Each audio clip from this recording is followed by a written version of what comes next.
Bien-aimés, bonjour ou bonsoir, ravi de vous retrouver. Nous allons faire cette nouvelle exhortation. Nous allons prendre le psaume 23, que nous connaissons bien à présent, que j'ai lu à plusieurs reprises. Alors je lis pour sa gloire. L'Éternel est mon berger, je ne manquerai de rien. Il me fait prendre du repos. Dans des pâturages bien verts, il me dirige près d'une eau paisible. 3. Il me redonne des forces, il me conduit dans les sentiers de la justice à cause de son nom. Même quand je marche dans la sombre vallée de la mort, je ne redoute aucun mal, car tu es avec moi. Ta conduite et ton appui, voilà ce qui me réconforte. Tu dresses devant nous une table en face de mes adversaires.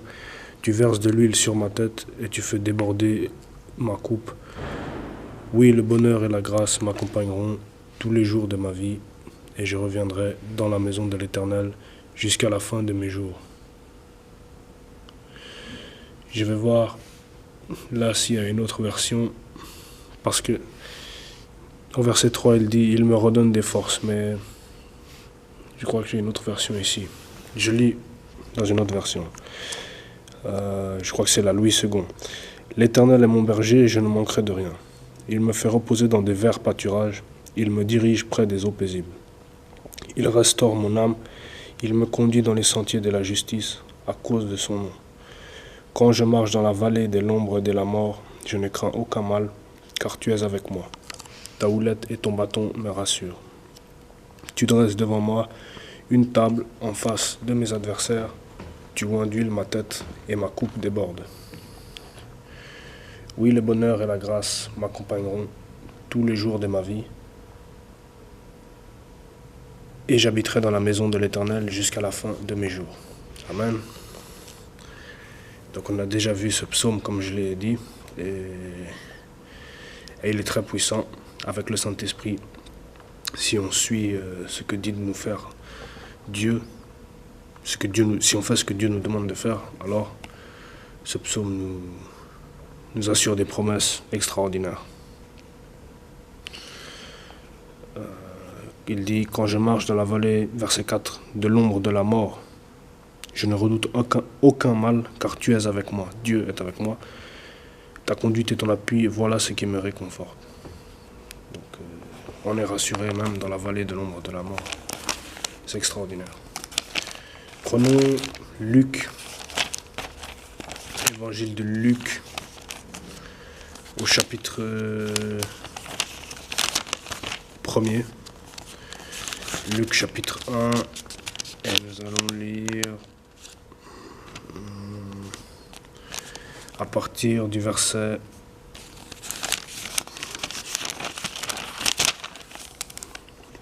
1. Tout début de Luc chapitre 1, je lis pour sa gloire. Plusieurs ont entrepris de composer un récit des événements qui se sont accomplis parmi nous. 2. D'après ce que nous ont transmis ceux qui ont été des témoins oculaires dès les commencements et qui sont devenus des serviteurs de la parole. 3. Il m'a donc paru bon à moi aussi, qui me suis soigneusement informé sur toutes ces choses dès l'origine, de te les exposer par écrit d'une manière suivie, excellent Théophile, afin que tu reconnaisses la certitude des enseignements que tu as reçus. Voilà. Ça, c'est le début de l'évangile selon Luc. J'aime bien cette entrée en matière. Il expose bien la véracité de l'évangile de Jésus-Christ. Malgré que ce ne soit pas Jésus lui-même qui écrit les évangiles, mais là on voit que c'est vrai, qu'ils ont témoigné de sa venue sur terre, et ils ont témoigné surtout de ce qu'il a fait, ce qu'il a été.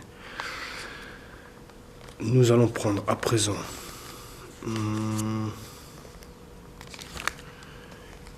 Proverbe chapitre 3. Nous avons lu une bonne partie du chapitre. Et nous allons essayer de compléter. Proverbe chapitre 3.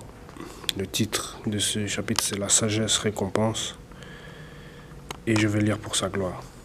« Mon fils, n'oublie pas mon enseignement et que ton cœur garde mes commandements. 2.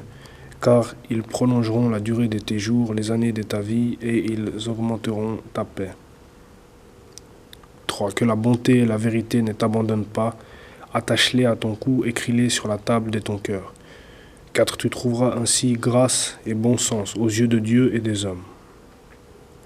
Tu trouveras ainsi grâce et bon sens aux yeux de Dieu et des hommes. Confie-toi en l'Éternel de tout ton cœur et ne t'appuie pas sur ton intelligence. Reconnais-le dans toutes tes voies et il rendra tes sentiers droits. Ne te prends pas pour un sage, crains l'Éternel et détourne-toi du mal. Cela apportera la guérison à ton corps et un rafraîchissement à tes os. 9. Honore l'Éternel avec tes biens et avec les premiers de tous tes produits. Alors tes greniers seront abondamment remplis et tes cuves déborderont de vin nouveau. 11. Mon fils, ne méprise pas la correction de l'Éternel et ne sois pas dégoûté lorsqu'il te reprend. Car l'Éternel reprend celui qu'il aime, comme un père l'enfant qui a sa faveur. Heureux l'homme qui a trouvé la sagesse et l'homme qui possède l'intelligence. 14. En effet, le bénéfice qu'elle procure est préférable à celui de l'argent, et le profit qu'on en tire vaut mieux que l'or. 15. Elle est plus précieuse que les perles. Elle est plus précieuse que les perles. Elle a plus de valeur que tout ce que tu pourrais désirer. La sagesse. 16. Une longue vie est dans sa main droite. Dans sa gauche se trouve la richesse et la gloire. Ses voies sont des voies agréables et tous ses sentiers sont des sentiers de paix. Elle est un arbre de vie pour ceux qui s'attachent à elle et ceux qui la possèdent sont heureux. C'est par la sagesse que l'Éternel a fondé la terre, c'est par l'intelligence qu'il a affermi le ciel. C'est par sa connaissance que les abîmes se sont ouverts et que les nuages distillent la rosée. Mon fils, que ces conseils ne s'éloignent pas de tes yeux, garde le discernement et la réflexion. 22. Ils seront la vie de ton âme et l'ornement de ton cou. Alors tu marcheras en sécurité sur ton chemin et ton pied ne heurtera pas d'obstacle. 24. Si tu te couches, tu n'auras rien à redouter, et quand tu seras couché, ton sommeil sera doux. 25. N'aie pas peur d'une cause de terreur soudaine, ni d'une attaque de la part des méchants. 26. Car l'Éternel sera ton assurance, et il préservera ton pied de tout piège. 27. Ne refuse pas un bienfait à ceux qui y ont droit quand tu as le pouvoir de l'accorder. Ne refuse pas un bienfait à ceux qui y ont droit quand tu as le pouvoir de l'accorder. Ne dis pas à ton prochain, va, t'en, puis reviens, c'est demain que je donnerai quand tu as de quoi donner. 29. Ne médite pas le mal contre ton prochain, alors qu'il habite en toute confiance près de toi. Ne te dispute pas sans raison avec quelqu'un lorsqu'il ne t'a fait aucun mal. 31. Ne sois pas jaloux de l'homme violent et ne choisis aucune de ses voies. 32.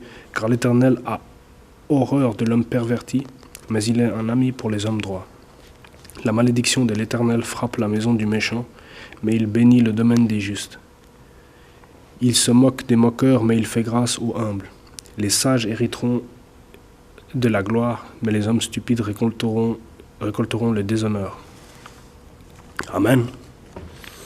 Donc voilà, là j'ai lu tout le chapitre 3 des Proverbes. Donc c'est très intéressant. Le verset 4, il dit bien: tu trouveras ainsi grâce et bon sens aux yeux de Dieu et des hommes. Si on demeure dans la parole de Dieu, on trouvera grâce et bon sens aux yeux de Dieu et des hommes. Et c'est une juste récompense, parce que demeurer dans la parole, c'est pas facile. Ça demande de payer un certain prix, de renoncer à certaines choses. Mais si nous nous y maintenons, nous obtiendrons les promesses. Prenons à présent Philippiens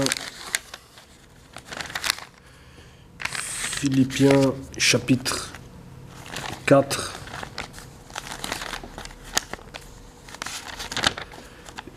Épître de Paul aux Philippiens. Nous allons prendre le chapitre 4 et nous allons lire des versets à partir du verset 4 jusqu'à la fin, je pense. Philippiens chapitre 4, verset 4. Vous pouvez lire tout le chapitre, mais on le prend à partir du verset 4 parce qu'on a déjà lu tout le chapitre 3 de Proverbes. Je lis pour sa gloire. Réjouissez-vous toujours dans les seigneurs. Je le répète, réjouissez-vous. Donc l'apôtre, il écrit ici alors qu'il est en prison. 5. Que votre douceur soit connue de tous les hommes, les seigneurs est proche.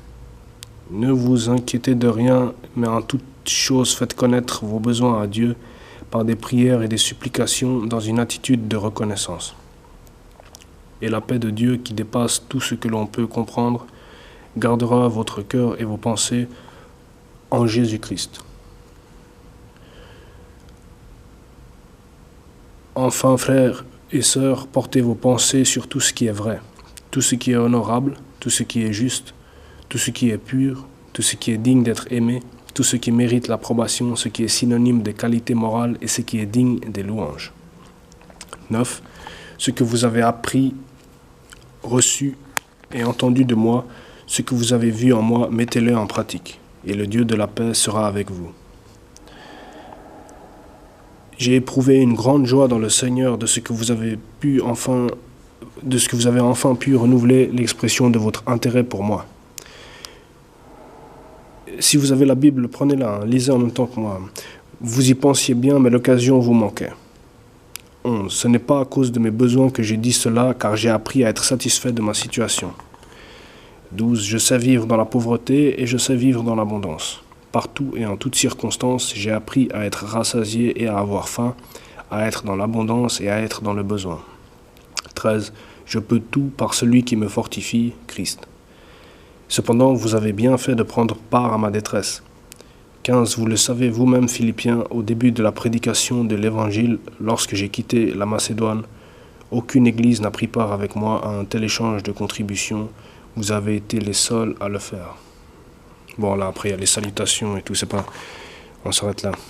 Mais le verset 13 dit bien « Je peux tout par celui qui me fortifie, Christ. » Et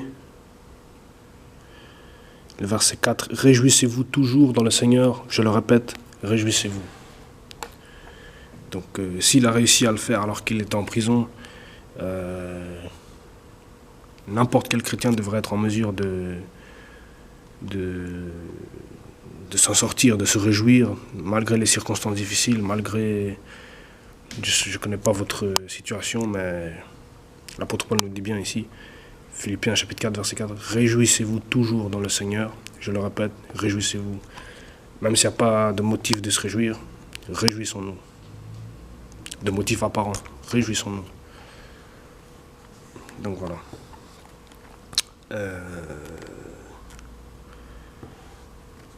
Mais, comme nous sommes enfants de Dieu, nous avons déjà, ne serait-ce que, peu importe les circonstances extérieures, une raison de nous réjouir. Parce que Dieu nous a fait grâce, Dieu nous a appelés, Dieu nous est en train de nous former à le servir. Donc ça, c'est déjà extraordinaire. Et merci Seigneur pour cela. Donc voilà, prenons à présent peut-être Exode, ouais, dans l'Ancien Testament, le deuxième livre de la Bible, Exode chapitre 15. Et nous allons prendre à partir des versets 22 jusqu'à la fin. 22 à 27. Exode chapitre 15. Donc, ce sont les premières étapes des Israélites dans le désert. Le titre de ce passage, c'est l'eau de Mara. L'eau de Mara. Donc, Exode chapitre 15, versets 22 à 27, je lis pour sa gloire. Moïse fit partir Israël de la mer des roseaux, et ils prirent la direction du désert de Shur. Après 3 journées de marche dans le désert, ils ne trouvèrent pas d'eau. Ils arrivèrent à Mara, mais ils ne purent pas boire l'eau de Mara parce qu'elle était amère. C'est pourquoi cet endroit fut appelé Mara.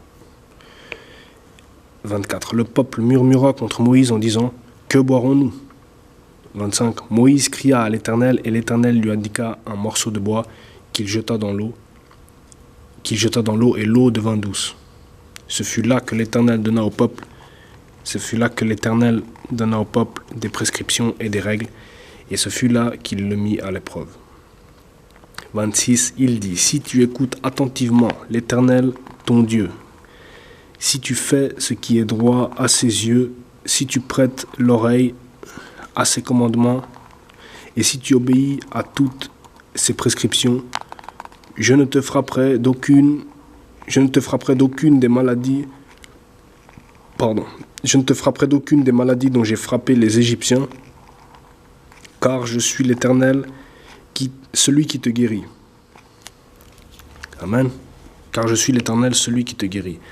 Ils arrivèrent à Élim, où il y avait 12 sources d'eau et 70 palmiers. Ils campèrent là, près de l'eau. Donc, il a donné des règles au peuple, et il a dit, verset 26, si tu obéis à toutes ces prescriptions, je ne te frapperai d'aucune des maladies dont j'ai frappé les Égyptiens, car je suis l'Éternel, celui qui te guérit. C'est lui qui guérit tout type de problème. C'est lui qui guérit, c'est l'Éternel. Il n'y en a pas d'autre qui... C'est lui seul, si nous obéissons, si nous croyons en Jésus-Christ, qui par grâce s'est livré à la mort de la croix, l'Éternel nous guérit, si nous obéissons. Amen. Donc voilà.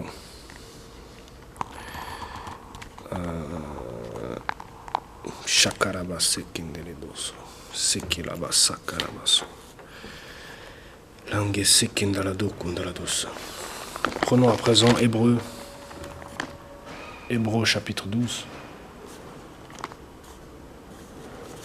Hébreux chapitre 12. Nous allons prendre, je regarde juste si ça tourne toujours. Oui, c'est bon, ça tourne la vidéo. Hébreux chapitre 12, et nous allons prendre tout le chapitre. Un chapitre très important qui est intitulé « Persévérer dans la vie chrétienne ». Persévérer dans la vie chrétienne. Je lis pour sa gloire. Nous donc aussi, puisque nous sommes entourés d'une si grande nuée de témoins, rejetons tout fardeau et le péché qui nous enveloppe si facilement, courons avec persévérance l'épreuve qui nous est proposée. 2. Faisons-le en gardant les regards sur Jésus. Faisons-le en gardant les regards sur Jésus, qui fait naître la foi et l'amène à la perfection. En échange de la joie qui lui était réservée, il a souffert la croix en méprisant la honte qui s'y attachait, et il s'est assis à la droite du trône des dieux. 3. Pensez en effet à celui qui a supporté une telle opposition contre lui de la part des pécheurs, afin de ne pas vous laisser abattre par les découragements. 4. Vous n'avez pas encore résisté jusqu'au sang dans votre combat contre les péchés. 5. Et vous avez oublié l'encouragement qui vous est adressé comme à des fils. Mon fils, ne méprise pas la correction du Seigneur et ne perds pas courage lorsqu'il te reprend. 6. En effet, le Seigneur corrige celui qu'il aime et il punit tous ceux qu'il reconnaît comme ses fils. 7. Supporter la correction, c'est comme des fils que Dieu vous traite. Quel est le fils qu'un père ne corrige pas? 8. Mais si vous êtes dispensés de la correction à laquelle tous ont part, c'est donc que vous êtes des enfants illégitimes et non des fils. 9. D'ailleurs, puisque nos pères terrestres nous ont corrigés et que nous les avons respectés, ne devons-nous pas d'autant plus nous soumettre à notre Père céleste pour avoir la vie? 10. Nos pères nous corrigeaient pour un peu de temps, comme ils le trouvaient bon, tandis que Dieu les fait pour notre bien, afin que nous participions à sa sainteté. 11. Certes, au premier abord, toute correction semble un sujet de tristesse et non de joie. Mais elle produit plus tard chez ceux qu'elle a ainsi exercé un fruit porteur de paix, la justice. 12. Fortifiez donc vos mains défaillantes et vos genoux flageolants. 13. Et faites des voies droites pour vos pieds, afin que ce qui est boiteux ne se démette pas, mais plutôt soit guéri. 14. Recherchez la paix avec tous et la progression dans la sainteté. Sans elle, personne ne verra le Seigneur. 15. Veillez à ce que personne ne se prive de la grâce des dieux, à ce qu'aucune racine d'amertume, produisant des rejetons, ne cause du trouble, et que beaucoup n'en soient infectés. 16. Veillez à ce qu'aucun de vous ne fasse preuve d'immoralité sexuelle ou ne se montre profanateur comme Ésaü, qui pour un seul repas a vendu son droit d'aînesse. 17. C'est un plat de lentilles. 17. Vous savez que plus tard il a voulu obtenir la bénédiction mais a été rejeté. En effet, il n'a pas pu amener son père à changer d'attitude, bien qu'il l'ait cherché avec larmes. 18. Vous ne vous êtes pas approché d'une montagne qu'on pouvait toucher et qui était embrasée par les feux, ni de l'obscurité, ni des ténèbres, ni de la tempête. 19. Ni du retentissement de la trompette, ni du bruit des paroles. Ce bruit était tel que ceux qui l'ont entendu ont refusé qu'il leur soit adressé. Ce bruit était tel que ceux qui l'ont entendu ont refusé qu'il leur soit adressé un mot de plus. 20. Ils ne supportaient pas en effet cette consigne. Si même une bête touche la montagne, elle sera lapidée. 21. Le spectacle était si terrifiant que Moïse a dit « Je suis épouvanté et tremblant de peur ». 22. Au contraire, vous vous êtes approchés du mont Sion, de la cité du Dieu vivant, la Jérusalem céleste et ses dizaines de milliers d'anges. En fait, 23. En fait, pas en fait, une fête, comme un anniversaire. En fait, de l'assemblée des premiers-nés inscrits dans le ciel. Vous vous êtes approchés des dieux, qui est le juge de tous, des esprits des justes parvenus à la perfection. 24. De Jésus qui est le médiateur d'une alliance nouvelle, et du sang purificateur porteur d'un meilleur message que celui d'Abel. Faites attention, 25. Faites attention, ne refusez pas d'écouter celui qui parle. En effet, les hommes qui ont rejeté celui qui les avertissait sur la terre n'en ont pas réchappé.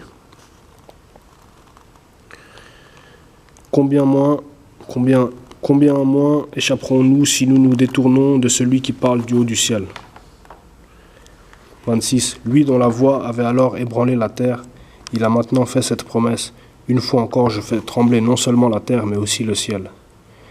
27. Les mots, une fois encore, indiquent bien que les choses lui appartenant au monde créé, que les choses qui, appartenant au monde créé, peuvent être ébranlées, disparaîtront, afin que celles qui sont inébranlables subsistent. 28. C'est pourquoi, puisque nous recevons un royaume inébranlable, attachons-nous à la grâce qui nous permet de rendre à Dieu un culte qui lui soit agréable, avec respect et avec piété. Notre Dieu est en effet un feu dévorant. Donc je reprends le verset, on a fini le chapitre, mais je prends le verset 14 à nouveau, et 15. Recherchez la paix avec tous, par le Saint-Esprit, et la progression dans la sainteté. Sans elle, personne ne verra le Seigneur. 15. Veillez à ce que personne... On va s'arrêter là. Rechercher la progression dans la sainteté ou la sanctification avec le Saint-Esprit. C'est ça le plus important. Nous allons prendre à nouveau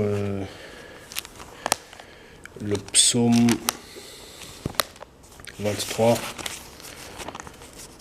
Donc, au fond, toutes ces choses qu'on lit, le plus important, c'est Jésus-Christ, hein, bien sûr, qui a donné sa vie pour chacun d'entre nous, qui a tant aimé le monde. On va lire Jean, chapitre 3,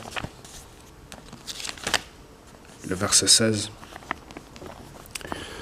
En effet, j'ai lu pour ça, en effet, Dieu a tant aimé le monde qu'il a donné son Fils unique, afin que quiconque croit en lui ne périsse pas, mais ait la vie éternelle. Donc, en effet, Dieu a tant aimé le monde qu'il a donné son Fils. Jean chapitre 3, verset 16. En effet, Dieu a tant aimé le monde qu'il a donné son Fils unique, afin que quiconque croit en lui ne périssent pas, mais aient la vie éternelle. Amen. Et un peu plus haut, au verset 3, Jean chapitre 3, verset 3, Jésus lui répondit, « En vérité, je te le dis, à moins de naître de nouveau, personne ne peut voir le royaume de Dieu. » Naître de nouveau, c'est un processus spirituel qui est la purification des péchés par le Saint-Esprit, c'est-à-dire la sanctification que nous venons de voir dans Hébreux, au chapitre 12 et au verset 14. Donc, il a donné sa vie pour qu'on ait la vie éternelle, mais il faut encore un processus, c'est se laisser transformer spirituellement, physiquement, par le Saint-Esprit, pour devenir à l'image de Dieu. Amen. Prenons à nouveau, c'est ça le message central de l'Évangile et auquel nous devons fermement nous attacher.